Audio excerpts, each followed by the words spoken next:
Hello, this is Lisa LeRose here on Connect to Love on PRN-FM, and we are so glad you have joined us. I'm, of course, joined by my co-host today, the amazing Michael J. Russ, who inspires me and just is part of my heart. I know we've traveled many lifetimes together, so I'm just going to say welcome, Michael. Welcome, welcome. Thank you. Thank you. It's awesome to be here. Always is. We always have such a great time, and today will be no different. No, you are absolutely correct. Today will absolutely be no different. And last week we were blessed to have Frankie Love join us here on the show, and it was so inspiring to me because as I was doing the write-up for the show, I was thinking about what her words were for her song "Feels So Real," and how that evolves into really following your heart and following your dreams. And there's a fantastic quote by David Wilcox, the songwriter, and he said, if your heart is pulling you in a direction that has mystery and wonder, trust it and follow it. And I thought that was so appropriate for what we were planning on talking about today, and really in the act of self-love, how you really do trust what it is that's inspiring you. And I just wanted to start with the story. Actually, it began in 1959 with a 30-year-old 8th grade dropout from Detroit who borrowed $800 from his family savings plan to buy a house. And from that house, he had a dream. And it was just a tiny little 2-story house, but he had a dream that he would launch his own record company. And that gentleman was Berry Gordy, and he, from that little tiny 2-store house, I think from 1959 to 1972, he released 535 singles and really grew the career of so many individuals. And it was such a beautiful thing because at that time, I think, for him to have a dream of having his own label, he really made things possible for people like Smokey Robinson and the Miracles and Diana Ross and so many people that were influences in my life growing up. And he just really, I think everybody that connected with him saw that vision and they saw that spirit within him. And I think that's what self-love is all about. It doesn't matter what your beginnings are, how humble they are. If you have a dream and a passion, follow it. And I'd love to hear your thoughts, Michael, because you've been bubbling on this topic for a while. Yeah, I love that. Your dreams and your passions. Everybody has gifts and talents unique to them. And I've always found that when you pursue those dreams, passions, gifts, talents that you have for yourself, you are not only happy, you're fulfilled, you have enthusiasm, you have a passion for life, and one of the byproducts is love for yourself. You're loving yourself by pursuing those gifts, passions, dreams, and talents, and you know it when you're not. This is the real interesting thing. You know it when you've gotten off track. If I haven't played the drums for a while, I've got probably 5 different things that I can do. If I play golf once a week, I know I'm basically nurturing one of my gifts, and I can let the drums go for a while, as they have for the last 3 or 4 months. I haven't really played, but I've played more golf. And the other thing is travel. I love to travel. Love to meet, travel to new places, meet new people, make relational connections that have the potential to last a lifetime. That to me is just awesome because I am technically an influencer as a personality type, and that is something that I have come to terms with, and I use it for good because an influencer can be somebody who spreads thought viruses too. You have to be very careful. You have to honor yourself and honor other people by making sure that when you do have the power to influence, that you do it from love and kindness and compassion and empathy. And as long as you do that, everything is cool. You're feeling good about yourself. You're helping someone else. And being of service to other people is one of the other ways that you can stoke self-love as well, because you feel absolutely awesome when you help another person in whatever way that you do. So for me, I've always found the energy and the enthusiasm and the excitement and the self-love that builds from the things that I know I'm gifted with. And I produce another podcast as well as this one and the radio show that we do here. And I love it. It's something that I look forward to. And it's all tied to, one of the other things that it's tied to as well is hope. Hope and optimism. When you are pursuing your dreams, your passions, gifts, and talents, you actually have a lot more hope, and you're much more optimistic. Hope about yourself, hope about your life. When you're not, you're kind of struggling with a lot of lower frequencies. You maybe feel a little bit off with no direction. And as long as you tap into your gifts and passions and you have a dream for yourself, something that you imagine for yourself, you have some direction, something to get up in the morning and look forward to, be hopeful about. And one of the byproducts of this is that when you do take this tack and you pursue these and you feel this love you have for yourself and the enthusiasm and the passion for life, guess what?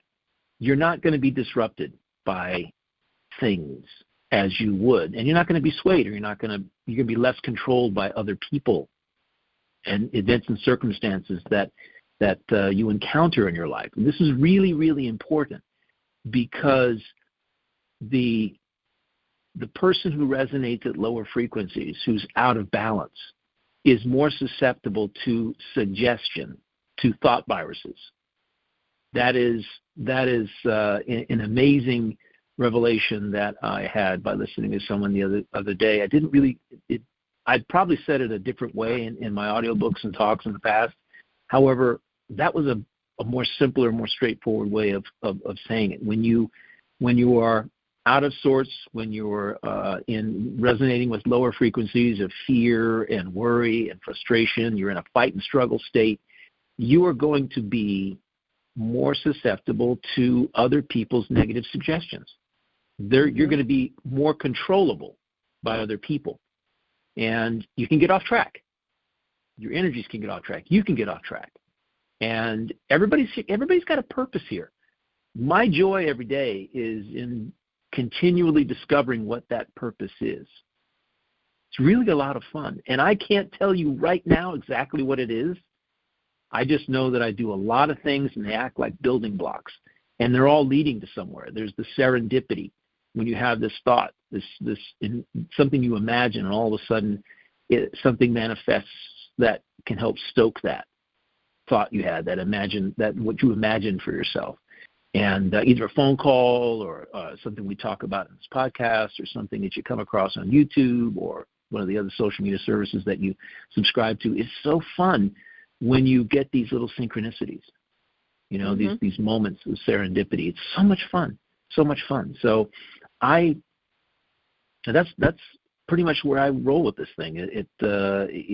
I have a lot of self-love, and I thought about, when we started talking about this topic, I kind of went back in my mind to discover whether or not I'd had any moments of where I was unsure about myself. And I don't think there was ever a time when I didn't have love for myself. However, there were times where I was probably not as confident, because I put myself out there a lot. I put myself out there and I take risk. And when you do that, you're always stepping into unknown territory. So there can always be these thoughts of, well, am I doing the right thing? Let's just go with this. There's always that quagmire that you maybe kind of step into, and your footing is a little unsure, and you're should I go forward or not? And then you just dive in. It's okay. That's it. I just dive into it. And when I do that, it always works out. It may not work out exactly as I planned it to work out, However, it works out and I learn something from it.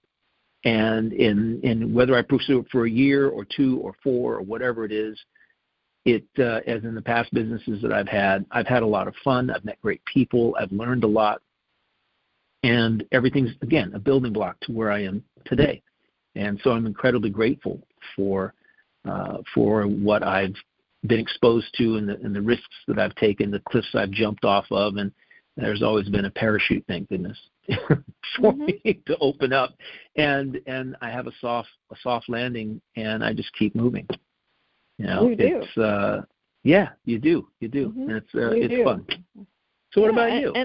I was going to say, Michael, I think for you, and I try to do the same, is every day you try to be the best version of yourself, whatever that is. I mean, I can only do my best. And if I truly know in my heart, sitting in front of the TV and whatever, not doing the things that I envision for myself, whether it be writing or drawing or whatever it is not being the best version of myself. So if I don't put in the time, and as you were speaking, Michael, it took me back to, I was thinking about how everything in our lives unfolds perfectly, no matter what it is. And sometimes there's things or people in our lives that really don't want to see us successful. I don't know what that is all about, but maybe it's the fear that they're going to be left behind. And I always have said, you can't want something more for somebody than they want for themselves. But the same thing applies to you. It applies to me. And I think back to when I first, after I got done with college and the first job that I have, and I had started out doing some freelance, and when they hired me, I said, I do this freelance design. But the interesting thing was I didn't even own a computer. So I would go, at the time it was FedEx office, and I would work all day. And then I had a second job, and I would work at that job, and then I'd work at my house. And then after midnight, Kinko's had 50% off computer use, so it was affordable for me. And then I would go and I would work on my design projects until whatever time, and then I would go home and sleep for a little bit, and then I would go to work. And I did that until I could afford a computer. And that was really, afford a printer, whatever it was. There were no obstacles in that. And then I got to the point where I was making more in my freelance than I was at my job 9 to 5, and I knew it was time to part ways and really do something different. It was scary. The first year I only made $16,000. It's not a lot when you own a house and you're trying to make.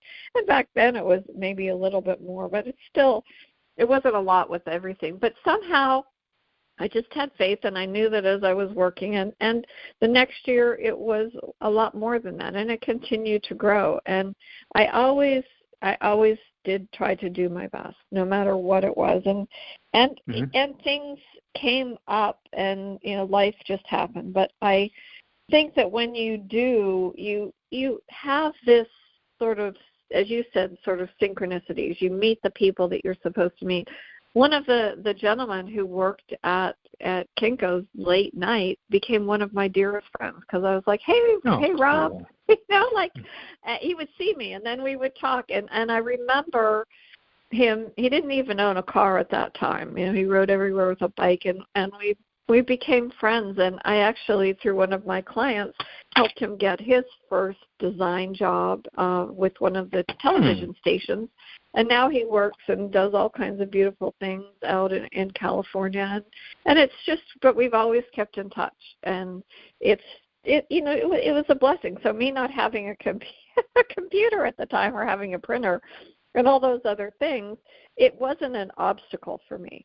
And I knew that, and did I have the desire to own I can't say that I thought when I was doing that, it was with the thought, I'm going to start my own business, and I'm going to do this, and I'm going to achieve all these things. I didn't really have that in mind. I just sort of went with the flow, and I allowed whatever came in to come in. But I knew that someday that I wanted to do other things and to have that freedom. And that's what owning a business and being an entrepreneur meant to me. And And you sort of have evolved that way as well, from where you started and what you grew, and then and being an entrepreneur is not always easy. You know, you're constantly having to do. I think you sort of do unconscious goal setting in a way.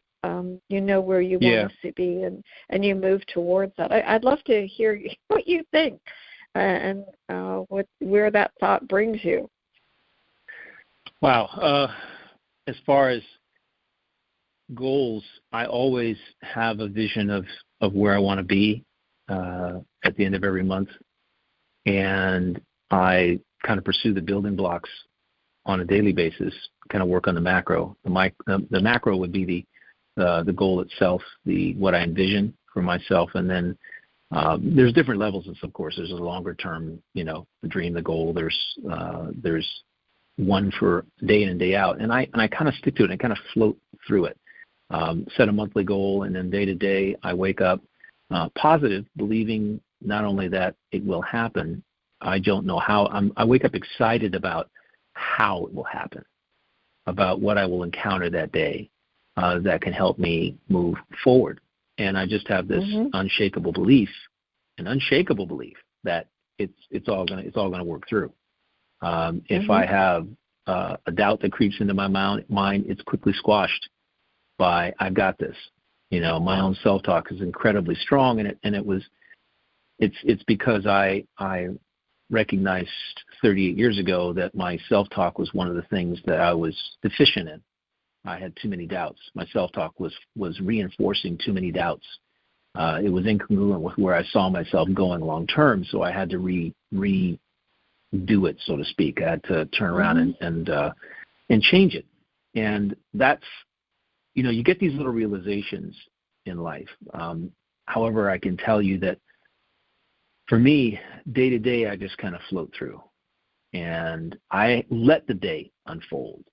Forcing it is not something that you can do. You put in the time. You put one foot in front of the other, and you have to have this supreme hope that it will all work out, a knowingness that it will all work out, and an optimism and enthusiasm that what you imagine or what you dream about will occur. And that is one of the major keys. And that's also the thing that trips most people up. Somebody says something, somebody does something, and you all of a sudden a little doubt creeps in. And you don't know. The thing, if I could tell our listeners one thing, when people say things to you about your intentions or your dreams or your goals, if you've shared them with them out of enthusiasm and integrity and self-love, and somebody says something that is kind of incongruent with the enthusiasm and passion you have and drive you have for moving forward, your energy, you have to take it with a grain of salt. They don't know you. They don't know they're not intimate to the level of energy and presence that you're putting forth, the level of love you have for yourself and the commitment and the passion you have. They're not really privy to that. All they know is in other words, we put it another way. They see the book cover, but they don't open the book. They don't know what's in the book. You're giving them the book cover, the jacket, okay? But they don't know what's going on inside. The 300 pages that are inside are for you to create. Everyone is blank, and it has a beginning, a middle, and sometimes it'll never have an ending. It'll keep moving forward and keep evolving into something else. So one book becomes a very, very, very long. It becomes a Moby Dick, 1,000 pages. And the beauty of it is that you just kind of you get into your boat. You've got your hand on the rudder. You know you want to go north, and you go north, and you every step of the way kind of look at how the waves are going, and you might have to tack left, you might have to tack right, or you stay exactly where you are. However, your hand's on the rudder. You have a dream, you have an idea, you want to be there, right? And you know the direction that you need to move in. And we have to allow ourselves to be flexible and agile and in our thinking However, we have to really, really, really be careful about who it is we expose our dreams and goals and intentions to. Even somebody who's as close to us, somebody we really care about, that we really love, our parents, our friends, our best friend from whatever, elementary school, or your brother or your sister. You got to hold your dreams, your goals, your intentions close to the vest, because other people have a different idea, especially those really close to you, of what you should be doing, right? Now, I heard somebody the other day, wow, who was this? Most actors have this. This was a Chinese actress who she knew she wanted to be an actress. Now, she was, going for some business degree, or something along those lines. I don't remember particularly what it was, but it was one of these professions that was, accounting or this or that, something that had high revenue potential, and it was well respected by the world, people in the world. And most parents don't see acting as a stable, or music as a stable thing to do, right? It's fraught with failure and mistakes, which parents do not want to see their kids fail or have any mistakes. It's just, that's just innate to being a parent. So you have to be very, very careful, and have developed this very unshakable an unshakable passion and drive for what you want to do. I was lucky. My brother was lucky. My brother's an actor, been an actor since 1981. And when he graduated from high school, he told my mom and dad he wanted to go into theater, because he had done like 4 plays in high school. And he said, this is what I want to do. I want to go into theater. And my mother and father figured out a way they paid for him to go to a private school, a private college, wow, St. Ed's University in Austin, Texas. Yeah, St. Ed's University in Austin, Texas is a theatrical university. That's what they do. They teach you everything about theater and directing and stage production and stage building and all of that kind of stuff. And my brother was down there and, in the thick of it, loving it. He had a great roommate. His roommate from then became an actor as well, and a great co-star and a star in his own right, and in various things. And his other best friend from down there is now a university, as a tenured professor at Northridge State University, a film professor, and he's brilliant. He went on to get his master's. My brother was about 6 months from getting his master's, and he said, what the heck am I doing? You don't need a master's to be an actor. All you need to do is go do it, right? He had the degree. He had a Bachelor of Arts, so he could teach. He got a teaching credential, so if he needed to fall back on, he could go teach and inspire young people. Fine, except for the fact that, he wanted to be an actor in Hollywood. And he went to he left Illinois State University, came to Sacramento, where my mother lives. He hung out with her for a while, got his own apartment, got a job, and some other things, but he wasn't acting. This was in 1980. He spent a year there, and we played music together and all that. And all of a sudden, he said, you know what? I'm not doing what I want to do. Yeah, I like playing music. I've been doing it all my life, but I want to be an actor. And the only place you can do that is in Hollywood. You have to go down to L.A. I got to move to L.A. And my mother said, okay, that's what you want to do.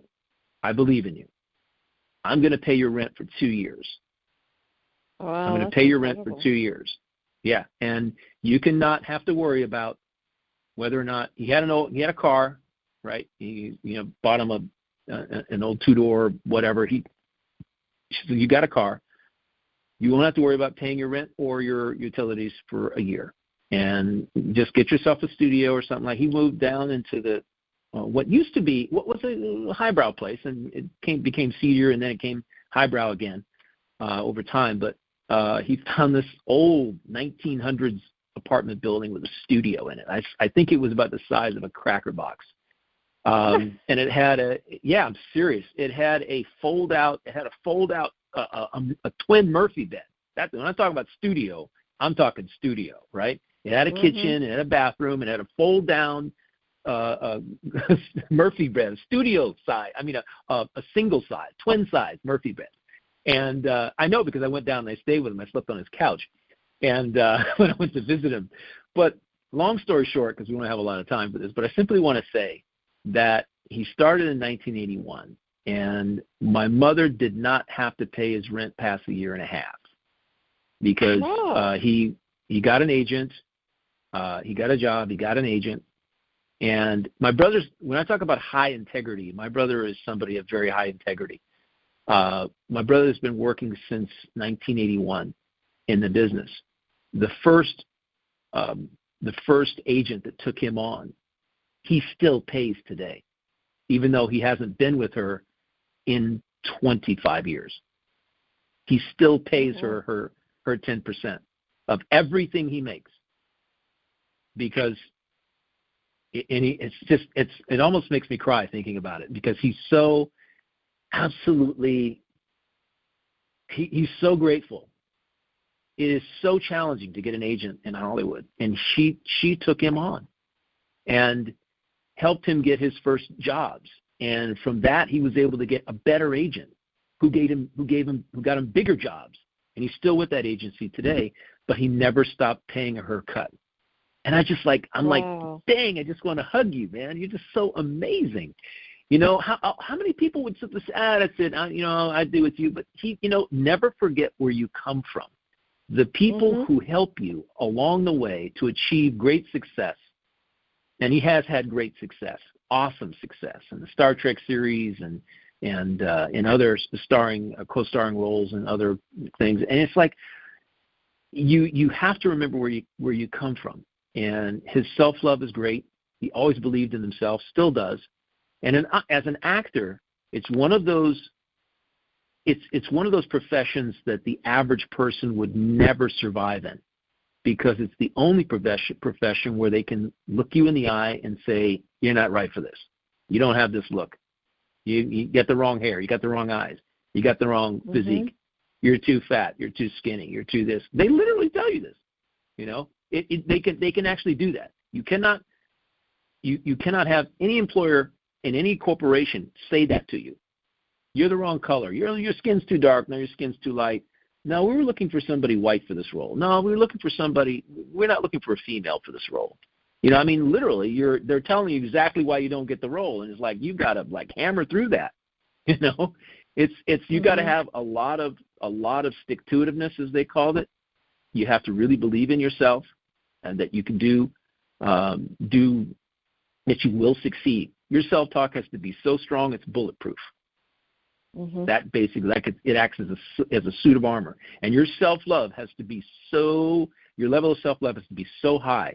It's in the high 90s, because everybody's going to tell you you're never going to succeed, and you have to. And so I use this as an example because it's probably it's in the peripheral of what most people will actually face in their lives. And you've got people who go on social media today, kids that go on social media and young people that can't take somebody saying something negative about them. I'm going, you have to develop a good sense of self here. And how do you do that? How do you develop a good sense of self? Going out and taking some risks, figuring out what you're good at, dreams. Dream big. What dream do you have for yourself? And if you've got none of that, then you're going to be in that boat on the water, no hand on the rudder, floating around wherever the wind pushes you.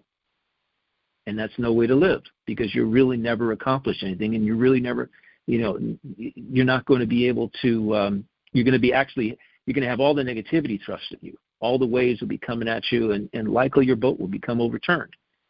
And you'll be sitting there dog paddling. So it's one of these things that, self-love is so important. It goes with self-confidence. And if you could do nothing else, I think in my first book, what was the book? No, it was my third or fourth book I wrote called Smart College Career Moves. I wrote a book for an audiobook and an ebook for youth who were in college about what they should be doing in the 4 years that they were there to forward themselves in whatever career path that they were interested in, and so that by the time they graduated, they'd actually have experience and other things to be able to get a job. And I said earlier, I said, one of the things you need to do is make sure that you take risks and see if whatever it is you're interested in resonates with you. Mm-hmm. Don't go through 4 years of schooling or training and only to find out that you really don't have a knack for it. Or if somebody else told you, hey, you need to do this. Your parents said, you need to do this, you're going to be this, you're going to do that. And you don't go off and pursue your own dreams and intentions that are in alignment with your own talents and gifts, you're going to be stuck being very unhappy because your life is incongruent with your thinking and what you perceive for yourself. And nobody wants to be in that position, but literally, I'd say hundreds of thousands of kids are in that position. And by the way, I should tell you this. When I went to college, from the moment I got in to the moment I got out, I had no idea what it exactly was I wanted to do. And I walked out of college in 2 3/4 years. I said, okay, I'm done with this. I got a business. I'm going to keep running that business. However, I had no idea. That's why I'm so grateful that I know you, and you're blessed. How blessed you are to know that you pursued the art that you were gifted with. Well, your abilities as an artist. Yeah, really. What I find so fascinating, what you're speaking about, Michael, and I think it goes right back to what we were speaking about with Frankie last week, is that there is something that the heart knows.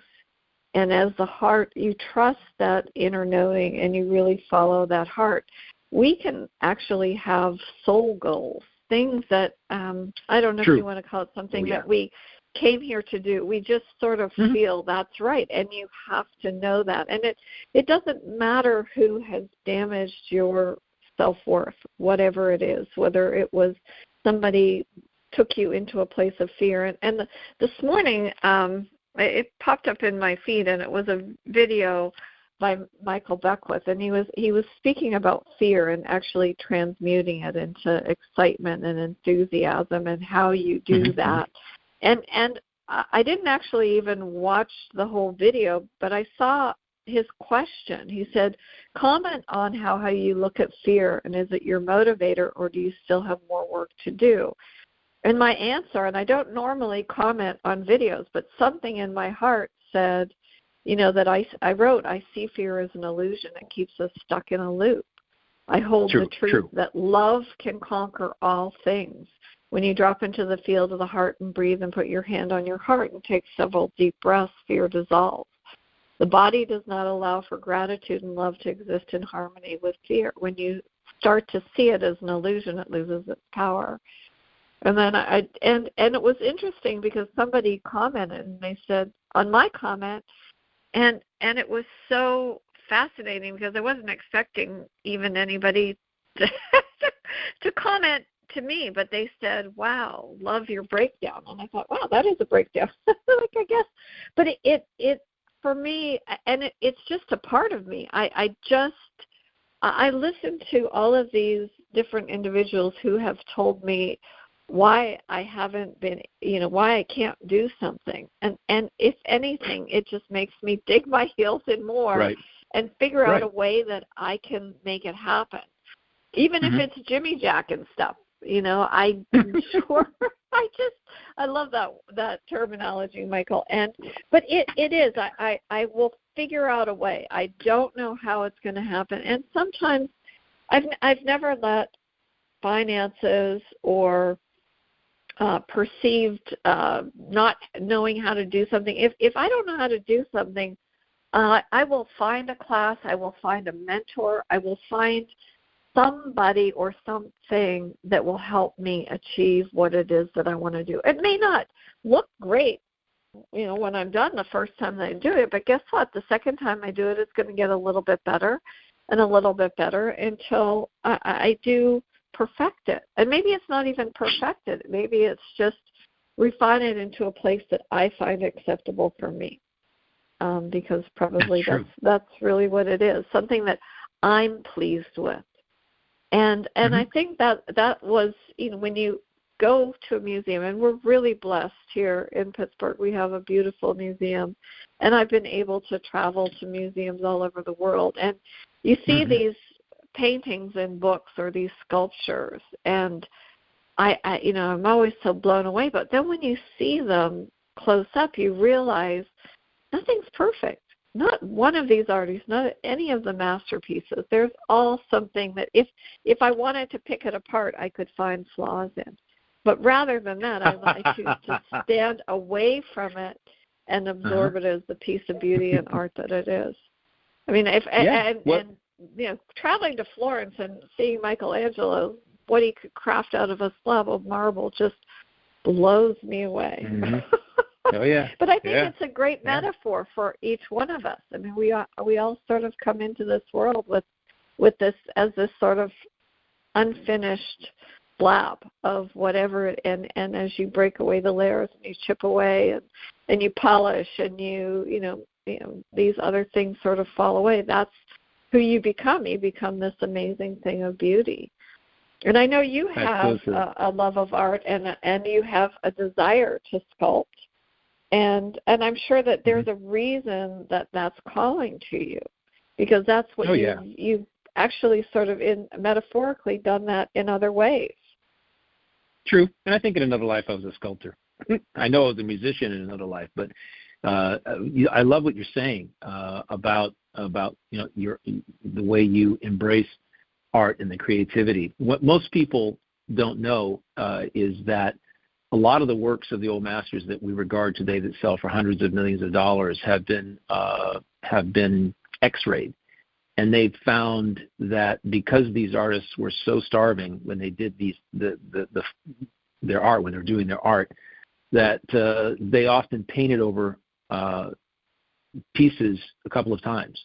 That they had drawings and sketches. There's something completely different. When they X-ray it, they see something completely different underneath than what was on top. Or they see the renderings of, look how they changed this or changed that. And sometimes the colors are on the palette are that way because of an earlier version of what they imagined for themselves in terms of imagine for that piece.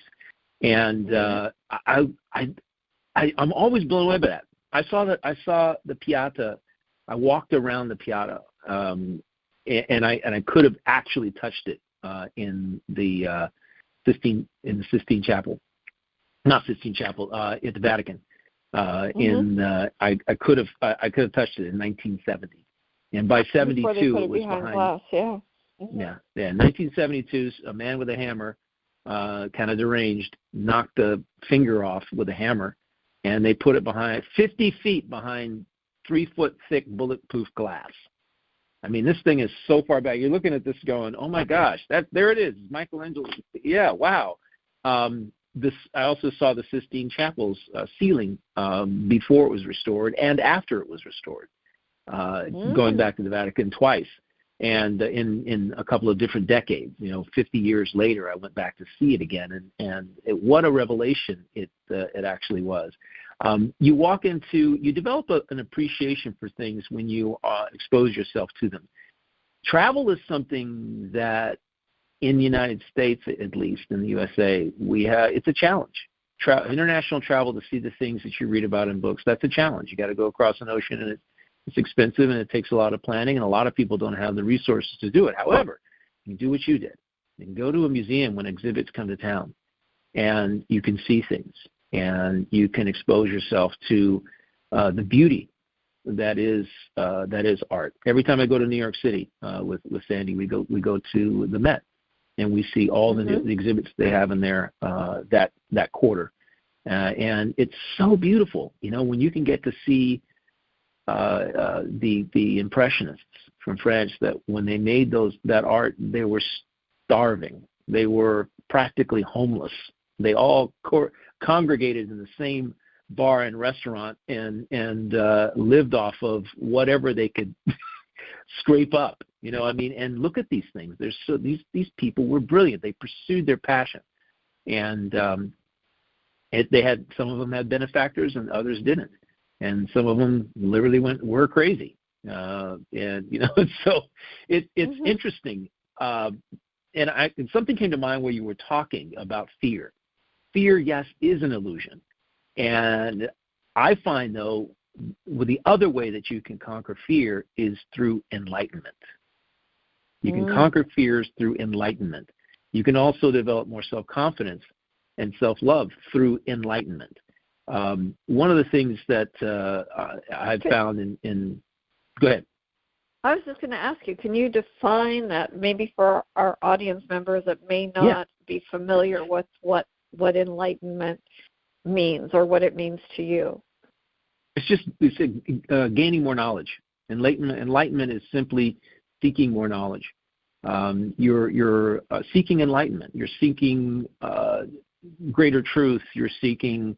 You're basically gaining information that can help you reason through something. Because fear, being an illusion, it's just a reaction to the unknown, and it's doubts. It's I'm afraid to go there because I don't know anything about it. Well, enlightenment, learning. You can learn something about it. You can talk to people who have already done it and who've walked the walk, and you can get their take on how it feels, what they did, how they feel now about what they did. Do they like it? What do they love about it? What do they not like about it? You can actually talk to people, and that reduces the level of fear that you have. It can completely eliminate it. It can totally eliminate it. So this is one of the things that that I share with people is that, risk, you can fear risk. You can fear stepping off the cliff, but you can also gather all the information you need to quell that fear so that you're more comfortable stepping off the cliff and doing something, stepping outside of your comfort zone, stepping into an arena that is completely, that used to be unknown to you, but known to you now through your own enlightenment, through enlightening yourself as to what goes on with it. And I know when I got into my very first business, I was a mobile DJ back in before it was just at the beginning of the rise of the disco era in 1976. And I went to San Jose State. I saw an ad in the paper. I was looking through and said, I could do something on the weekends, to make a little extra money. Don't want my parents to have to, give me they already paid for the schooling, and I was living in the dorms, and I had 3 squares a day, except on weekends. And I said, I want to do something. So I started looking in the paper, and I saw this ad. Guy says, I need a mobile DJ. And I said, never done that before, but it has to do with music. Hey, I'm going to call this guy up. So I called him up, and he says, hey, I got a gig tomorrow. I'll give you everything you need. That's great. Oh, yeah. He says, I got a gig tomorrow. That's a total leap of faith. That's awesome, Michael. That's great. Yeah, he was one guy that needed several other guys. He had the equipment to do 3 jobs at once, but it was only one of him. So I went over to his place, and I said, I met him, and I didn't know him from Adam, but I had a good vibe about him. He was an old hippie guy, not old in the sense of like old in the 50s. He was in his I'd say he was in his mid-30s, and he was a hippie. He was from the hippie era, right, from the 60s. And he was very loose, very calm, very loving, he had a lot of integrity. I could just sense, my intuition told me this is an honest guy, and what he's talking about is the real thing. He shows me the stuff. He says, I'll go over, I'll get you set up. I got your records, I got everything else here. I'll show you how to use the equipment, which wasn't that difficult. And I did the gig. Boy, I had so much fun. In 6 months, I went home to my mother and said, hey, I need a loan.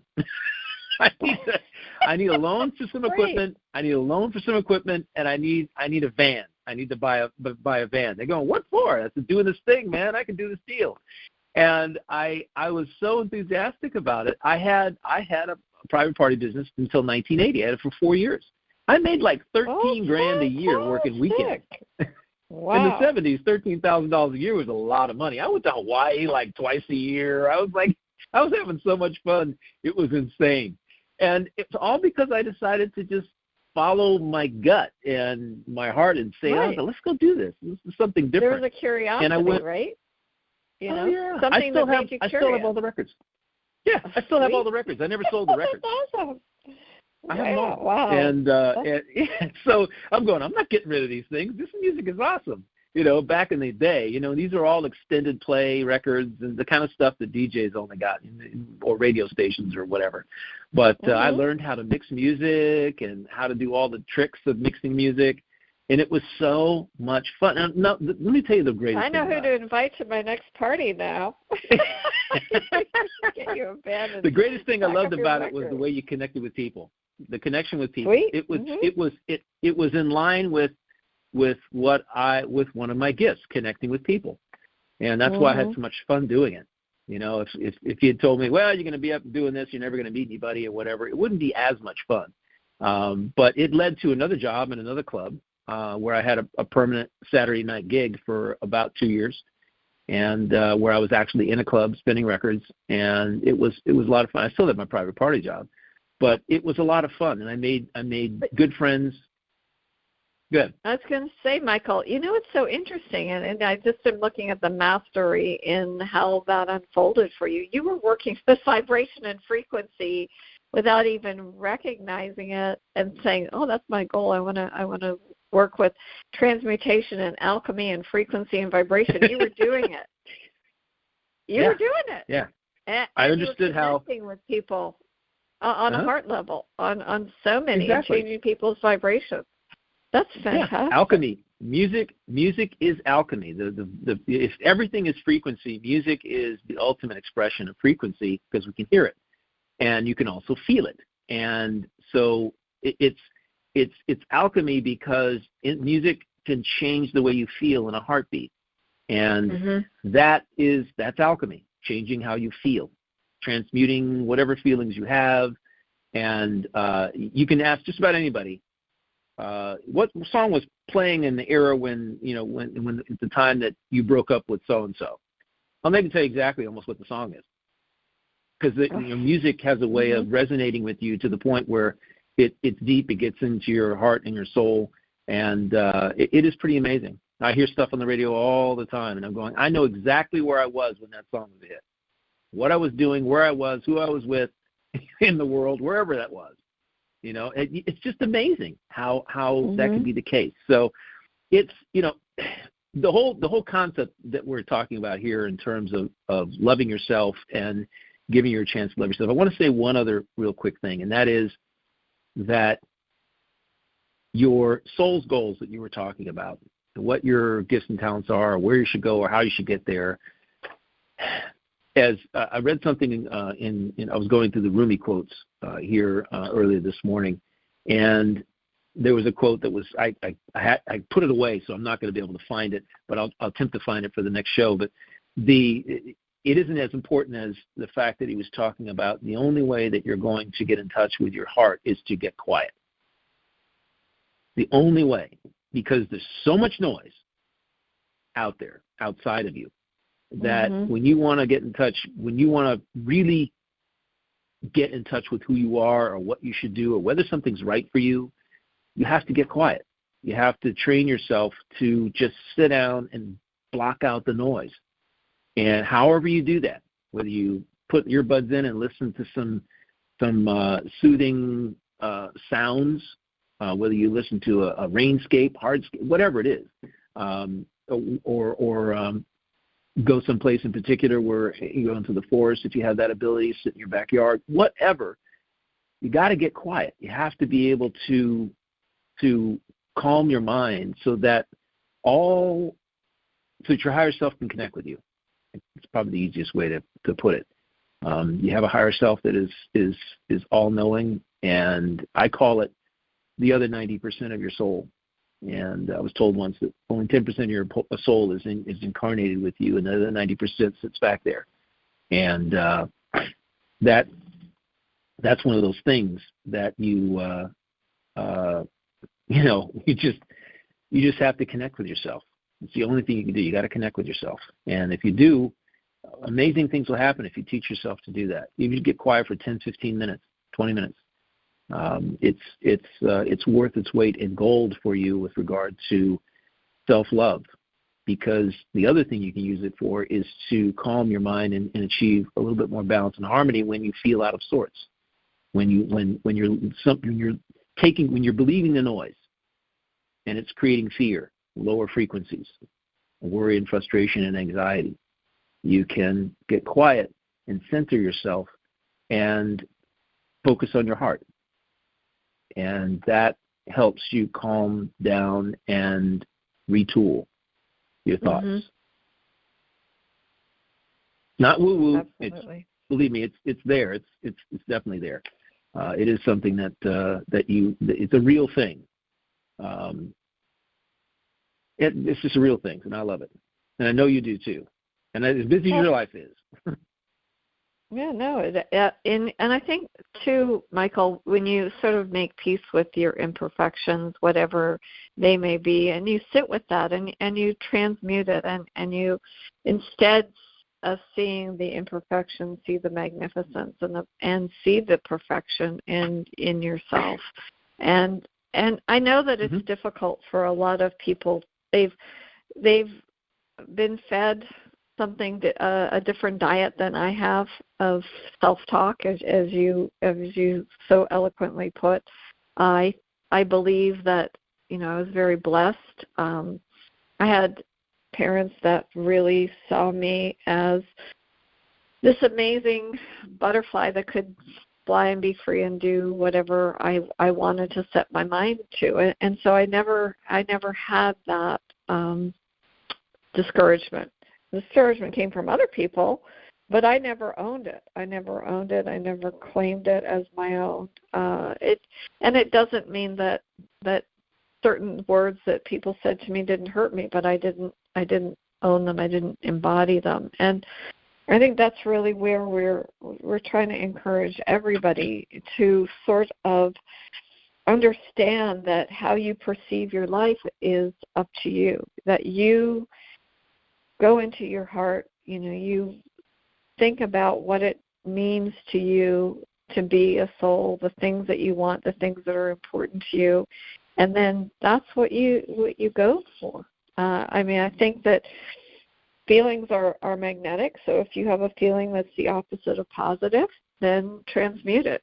Start by taking that feeling and choosing another word. And if it's anger, then say, well, maybe it's not really anger, maybe it's frustration. And why am I frustrated? And why am I allowing this? This is not happening to me. I am going to let that go. And what feels better than that? And even with fear. And I won't allow it. I had a discomfort of heights. I never really liked them. And so what did I do? I started climbing. And then the next thing you know, I'm up on the top of the Flatirons in Boulder, Colorado, 500, it's a 5-pitch climb, 500 feet up, hanging from this side of a mountain. And then I got to the top, and then I looked down, and it changed that for me. That's awesome, because I'm not doing that. I'm happy that you overcame your fear, but, I see people doing certain things. I'm not going to be walking across a girder at 100 feet in the air. That's not going to happen. However, it is interesting, though, when you talk about heights, okay? I get sort of a vertigo thing. I recognized it back when I was in Colorado when we went to the Royal Gorge. And when I was a kid, I was about, I was 10 years old. We went to the Royal Gorge. And for those of you who are listening, the Royal Gorge is a 1,000-plus foot gorge that seems to have been cut like with a laser. It's sheer walls, worn by water over millions and millions of years. And it's a beautiful place. However, when I went up to our family with the visitors and said, come take a look at the Royal Gorge. And I approached this gorge, and I got this real strange feeling in the pit of my stomach. The closer I got to it, the greater the feeling in the pit of my stomach became. And I'm like, oh, no. And I got up to the edge of it, almost to the edge of it, and I felt almost like I wanted to jump over. That's kind of the feeling that I got, sort of an uneasiness about it. And so I kind of took kind of like 1 inch at a time, 1 inch, until and every inch, if I took some deep breaths and I went an inch, And I got used to it. I got used to it, and I got used to it. I could actually get to the edge after about 15 minutes, And I realize now, even when I stay in high hotel rooms on high floors, when you walk to the edge of the big plate glass window and you look over, I get that feeling. But it goes away the more I am in the room. The more I'm in that position, it goes away. And then I can walk up to it and kind of look over. That's a great metaphor, though, because I think about that in life. If somebody has a task or something that they are fearful of, and it's just taking that step by step, and don't beat yourself up that you can't just go to the end. I had a fear of the telephone. I was deathly afraid of having to call somebody on the phone to ask them something as a child, like to order a pizza. I don't know what, it was an irrational fear. I don't know what I thought. And so not irrational. A lot of people have it. Yeah, dial the phone, and then I was so afraid of what that person was going to say, I'd hang up. And it took me, but I guess in the same way, Michael, inch by inch, I got myself comfortable with my discomfort, right? So that I was able to actually say hello, and express what I needed. And and I think so many ways that, what you shared about that experience, it's a perfect metaphor for life. And so how, and probably by the time you got to where you could, even if it took you 15 minutes, probably had a big smile on your face. I know you smile a lot. Yeah. And it probably felt real good. And I think that's and I think for our audience, anybody who has some discomfort about what you consider maybe the ugly parts of your life, you can still feel beautiful, and you can still feel worthy, and you can still feel loved and brave and smart, important, all of those things. And I really respect you for sharing that story, because it is. Yeah. And I think in that too, you didn't really judge how you felt about that. You didn't beat yourself up that I'm supposed to be this manly man. What's wrong with me? No, you examined that. You said, that's not so much for me, and that's okay. And that's okay. Right? Everything is okay. You're yourself. Mm-hmm. We forget that society. What we're caught in is that society has these rules or standards or ways that you should behave. And I always simply say it boils down to 4 things: love, kindness, empathy, and compassion. If you can treat yourself that way and you can treat others that way, then you're going to get through anything and everything without a problem. And the thing that came to mind when you were talking about feelings is that we have to, I'm always urging people to pay close attention to how they feel. Develop a really, really high sensitivity to how you feel, to how, when you encounter people, when you're in a situation, when you're in a room full of people, get the sense how, when you look at people or you come across strangers, how you feel. And because your own feelings, they're deeply connected to your intuition. And you can, if you're resonating love, if you're resonating compassion and gratitude and empathy and compassion, kindness, if this is what you're resonating, you will attract the same. The world is a mirror to your frequency. The world is a mirror to your frequency. Mm-hmm. And if you pay attention to your frequency, which is how you feel, your state of being, when you walk into a room, I've walked into biker bars as the only African American for miles and not been afraid, because I resonate positivity. Mm-hmm. I never attracted. I never felt fearful about it. I just walked in, ordered a drink at the bar for whatever reason I was there. Places that I had to play as a DJ. Sometimes they were, different than any place that I'd been. However, I can confidently walk in and say, this is what I do. I'm this guy. I used to have clients that I'd meet for the first time in my business. And people who I connected with over the phone and done business with over the phone, but I'd never met them. And I'm African American. Anybody can see that from the picture on the website or whatever. But I was doing business with older white people, and I would have them. It was really interesting because at the time I was working in an office with some other people, and we had some administrative assistants that were out front, and they used to love it when one of my clients, I'd let them know that a client was going to come, what their name was, so they could call them by name. And they used to love just sitting there and watching the look on the client's face when I walked out the door and I met them for the first time. And they said, we get such a kick out of that because you should see the look on their faces when they would all of a sudden go deer in the headlights blank when they realized that they were doing business with an African American gentleman. Something they'd never done in their life. I'm serious. I'm not kidding. And what I did, it never fazed me because I knew that was going to be the case. I would walk out the door, and they would see the initial deer in the headlights. It would just be a split second of a deer in the headlights. And I would come up to them in a very energetic, very highly confident manner, and I would say, hey, whatever their first name is. I call them by hey, so hey Bob, whatever, hey Gene, whatever, and I'd stick my hand out and I'd give them a nice firm handshake, say, let's go in the office. I got something I want to tell you. And that was it. For me, it was never fear. And I go to resorts all over the world where I'm the only African American in the entire resort. I'm the only one. And there's people from all over the world, this and that, and I'm like, hey, I love my mother taught me how to be the anomaly in the room. She taught me how.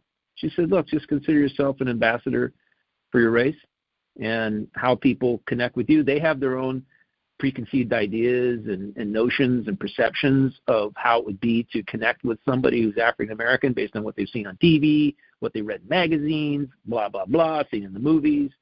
And I walk in and I just blow them away because I'm incredibly confident. And I really don't care what they think of me. It doesn't matter. What they think of me doesn't matter.